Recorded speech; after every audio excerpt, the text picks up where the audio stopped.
Assalamualaikum warahmatullahi wabarakatuh. Innal hamdalillah nahmaduhu wa nasta'inuhu wa nastaghfiruh wa na'udzu billahi min shururi anfusina wa min sayyiati a'malina may yahdihillahu fala mudhillalah wa may yudlilhu fala hadiyalah. Asyhadu an la ilaha illallah wahdahu la syarikalah wa asyhadu anna Muhammadan abduhu wa rasuluh. Allahumma salli wa sallim ala nabiyyina wa rasulina Muhammadin sallallahu alaihi wasallam wa ala alihi wa ashabihi wa man tabi'ahum bi ihsanin ila yaumiddin.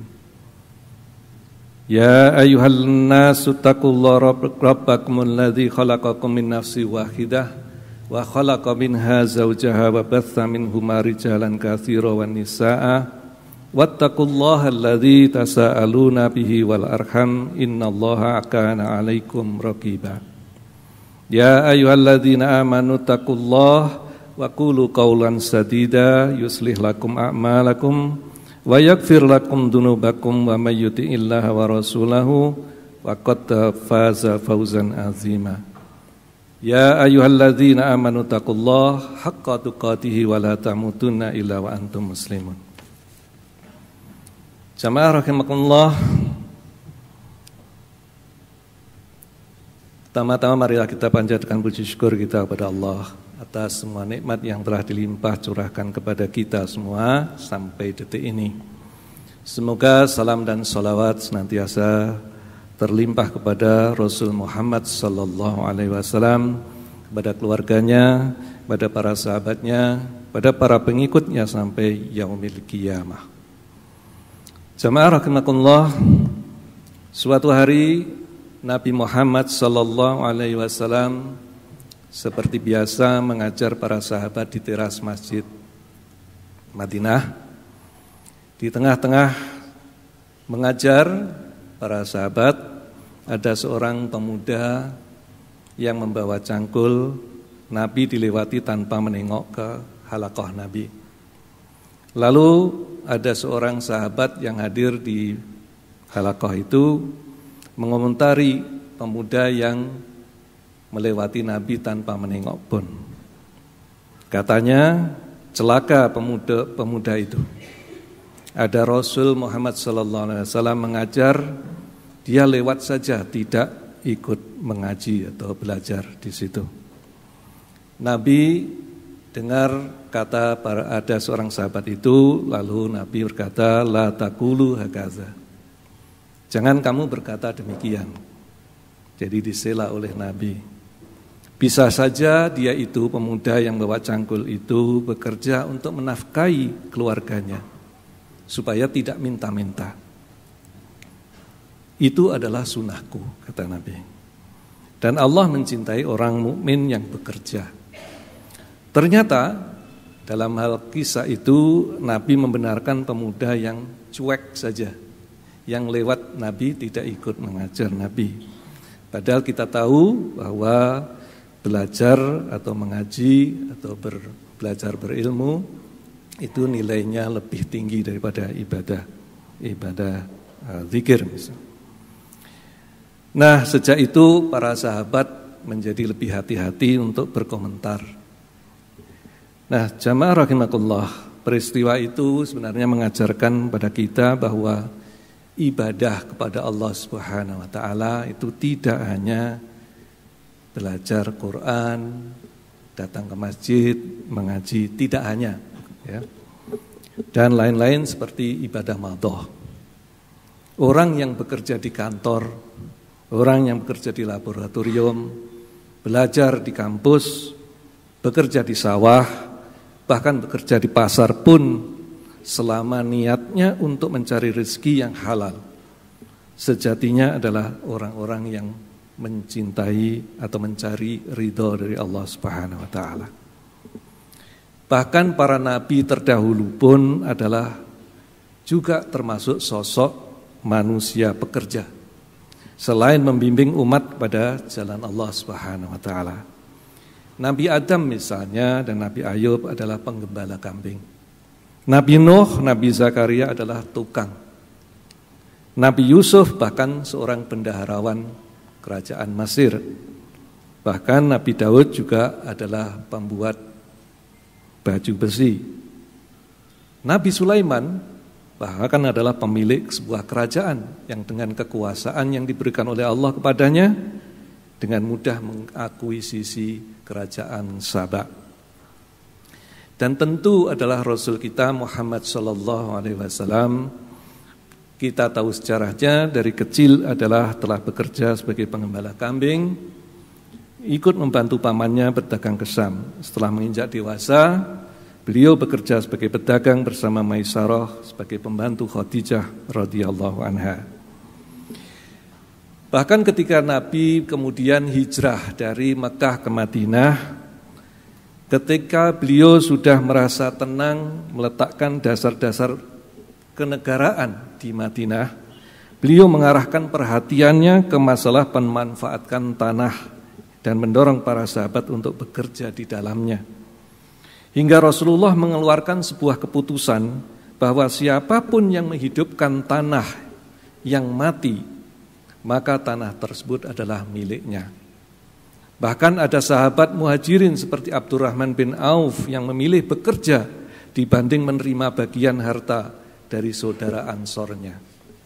Jamaah rahimakumullah, di dalam kitab Ihya Ulumuddin karangan Imam Al-Ghazali dituturkan bahwa Rasulullah SAW menempatkan orang yang bekerja mencari nafkah sebagai amal yang dapat menghapus dosa.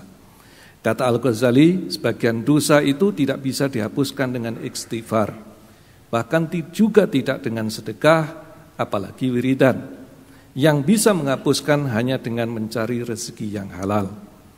Bekerja menghindarkan diri dari kefakiran, dan ini adalah penting sekali karena kadal fakru ayyakuna kufran, bahwa kemiskinan itu lebih dekat kepada kekufuran.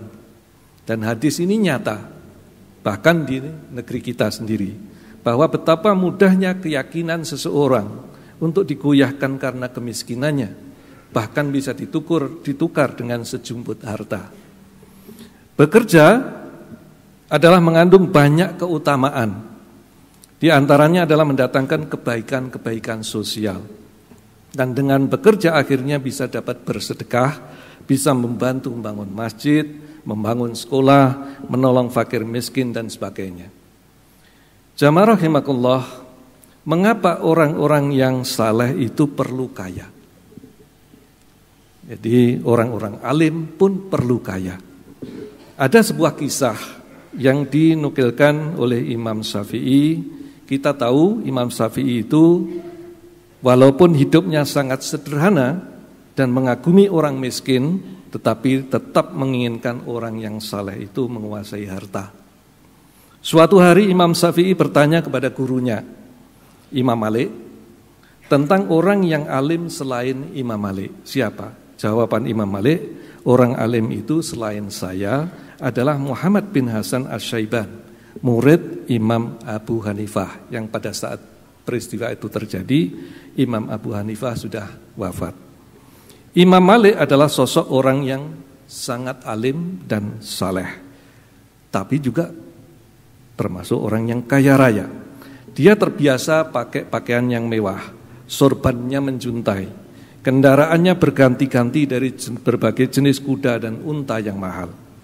Bahkan di hari wafatnya, Imam Malik itu meninggalkan harta yang cukup banyak, seperti karpet, bantal, dan lain sebagainya yang bisa terjual dengan harga 500 dinar. Akhirnya Imam Syafi'i saking pengennya ketemu dengan murid orang yang alim selain gurunya, Imam Syafi'i dibiayai oleh Imam Malik gurunya untuk pergi ke Irak untuk menemui Muhammad bin Hasan Asy-Syaiban. Begitu tiba di kediaman dia, kediaman Imam Hasan Asy-Syaiban, Imam Syafi'i kaget karena si tuan rumah juga sangat kaya raya. Bahkan ketika Imam Syafi'i masuk rumahnya, Muhammad bin Syaiban itu sedang menata uang dan emasnya di atas mejanya. Jadi mengatur-ngatur uang yang banyak dan emasnya. Lalu Imam Syafi'i dalam hatinya timbul tudingan bahwa Muhammad bin Hasan ini adalah orang yang sangat materialis karena di rumahnya penuh dengan emas dan uang. Melihat Imam Syafi'i seperti itu, maka Muhammad bin Hasan As-Saiban langsung berucap, "Anda kagum ini ya," sambil menunjuk uang, "Anda kagum yang itu," sambil menunjuk harta yang lain. "Kalau kamu menyoal orang saleh kaya, ini harta ini saya kasihkan kepada orang-orang yang fasik saja, biar dipakai untuk judi, dipakai untuk selingkuh, dipakai untuk maksiat, dan dipakai untuk hal-hal yang menentang nilai-nilai dari Allah Subhanahu wa taala." Lalu Imam Syafi'i menukas, Jangan, kata Imam Syafi'i, harta ini harus tetap di tangan orang yang saleh. Kalau jatuh ke tangan orang yang fasik, ini sangat berbahaya.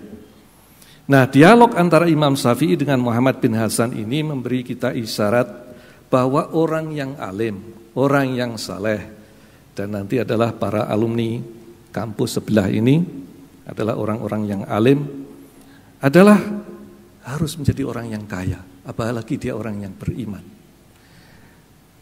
Jadi harus menguasai harta. Karena jika harta itu dikuasai oleh orang fasik, dikuasai oleh orang yang zalim, maka mudaratnya akan jauh lebih besar. Tentu ini menjadi debatable, masalah mampu atau tidak. Nah, kebolehan bahkan keharusan orang yang saleh itu bukan hanya menguasai harta, dan ini bisa dikiaskan harta itu dengan kekuasaan. Orang yang saleh, orang yang alim seharusnya juga memegang kekuasaan, menguasai kekuasaan sebuah wilayah. Karena dengan demikian maka semua yang dipegang, kekuasaan, harta dan seterusnya adalah akan bermanfaat dan berada dalam jalan kebenaran. Semoga Allah melimpahkan kecukupan rezeki yang halal kepada kita semua, dan saya berdoakan mudah-mudahan para hadirin sekalian yang hadir di masjid ini semuanya akan menjadi orang-orang yang alim, jadilah orang yang berharta dan berkuasa, dan dengan harta dan kekuasaan itu maka kebenaran bisa ditegakkan.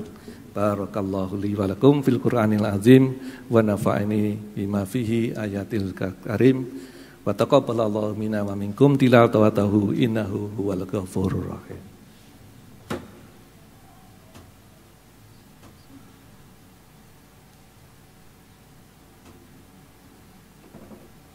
Alhamdulillahirabbil alamin wassalatu wassalamu ala asrofil anbiya'i wal mursalin wa ala alihi wa ashabihi ajmain, amma ba'du.